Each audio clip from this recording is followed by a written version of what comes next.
जिससे जाओ पेंग भी किंग को बचाने चला गया था। सी डीमन सेट का लीडर सुजोंग बिस्ट ट्रांसफॉर्मेशन टेक्निक की प्रैक्टिस करता था, जिससे ओल्ड मिंग भी उसे हरा नहीं पा रहे थे और सुजोंग ने उन्हें एक फॉर्मेशन में कैद कर लिया था। वो उनकी बॉडी को रिफाइन करके अपनी पावर को बढ़ाना चाहता था, पर तभी जुयांग वहां आ गया था, जिसने पूरे सी डीमन सेट को स्पीड शिप से बर्बाद कर दिया। फिर अब हम देखते हैं कि किंग अपने मास्टर को देखकर खुश होती है। जुयांग शिप से उठकर नीचे आने लगता है और वो किंग की सारी बेड़ियों को भी तोड़ देता है। जुयांग किंग से पूछता है कि क्या तुम ठीक हो? किंग कहती है कि मास्टर मुझे कुछ नहीं हुआ, मैं ठीक हूँ। सुजोंग भी गुस्से में जुयांग की तरफ बढ़ने लगता है और कहता है कि लड़का कहाँ से आया जिसने मेरे सी डीमन सेट को डिस्ट्रॉय करने का साहस किया। जुयांग गुस्से में उसकी तरफ देखता है। सुजोंग इससे काफी डर जाता है क्योंकि उसे पहले से जानता था। अब हमें 10,000 साल पहले का सीन दिखाया जाता है, जब सुजोंग कई सारे पेटिशनर का खून चूसकर अपनी पावर को बढ़ा रहा था। वो खुश था कि लोगों के ब्लड को चूसने से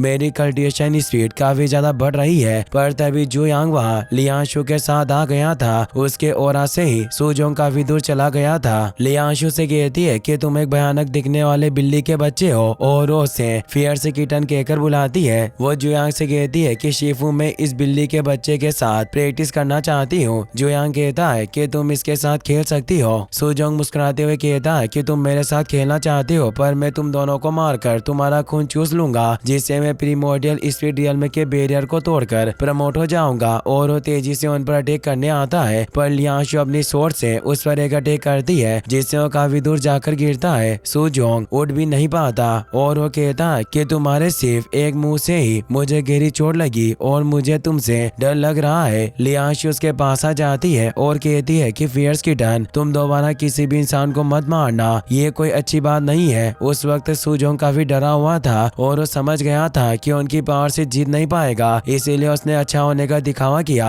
और कहा था कि मैं आपसे जान की भीख मांगता हूँ, अगली बार से मैं अपनी पावर का अभिमान नहीं करूंगा, बस मुझे एक और जीने का मौका दो। मैं अपने पापों का प्रायश्चित करूंगा और एक नॉर्मल इंसान की जिंदगी जीऊंगा। जुयांग उसके सिंह को देखकर सोचता है कि ये एक सिंह वाला स्पीड डीमन है। वो सुजोंग से कहता है कि मैं तुम्हें एक अच्छा मौका दूंगा, तो इससे वो काफी खुश हो जाता है। पर जुयांग अपनी पावर से उसके सिंह को काट लेता है और लियांशु से कहता है कि कोई बेकार हो नहीं है, मैं तुम्हारे लिए इसे एक मैजिक वेपन के रूप में रिफाइन करूंगा। उस सिंह के टूटने से सुजोंग को काफी दर्द हो रहा था, पर वो कुछ नहीं कर सकता था। अब हम प्रेजेंट का सीन देखते हैं। सुजोंग ये सब याद करके काफी डर जाता है और जुयांग से कहता है कि तुम वही हो। अब ओल्ड मिंग भी वहाँ जाता है। जाओ पेंग कहता है कि डीमन जुयांग के सामने कुछ भी बोल क्यों नहीं पा रहा है। किंग बताती है कि मुझे लग रहा है कि मास्टर की ओर से ही काफी ज्यादा डर गया होगा। सुजोंग वापस से जुयांग के सामने घुटने टेक लेता है और बोलता है कि मेरी जान बख्श दो, मैंने कल्टिवेशन करने के लिए काफी परेशानियों का सामना किया, इसलिए मुझे छोड़ दीजिए। जुयांग कहता है कि मैंने तुम्हें 10,000 साल पहले नॉर्मल लाइफ जीने का एक मौका दिया था और तुम्हारी जान बख्श दी थी, पर तुम अभी नहीं बदले। ओल्ड मिंग ये सुनकर काफी हैरान